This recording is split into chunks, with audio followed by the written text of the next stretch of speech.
చిట్టపట్ట నడుముల ఊపులు ఒక ఇరుసున్న వరసలు కలవగా ముసిరిన కసి కసి వయసులో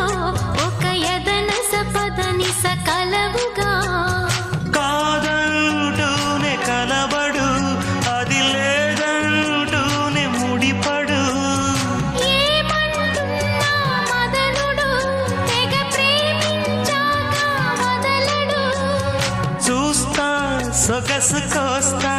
వయసు నిలబడు కౌగిట అబ్బని తీయని దెబ్బ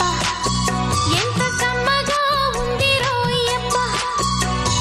అమ్మ నేనున్న నీ బుగ్గ ఎంత లేతగా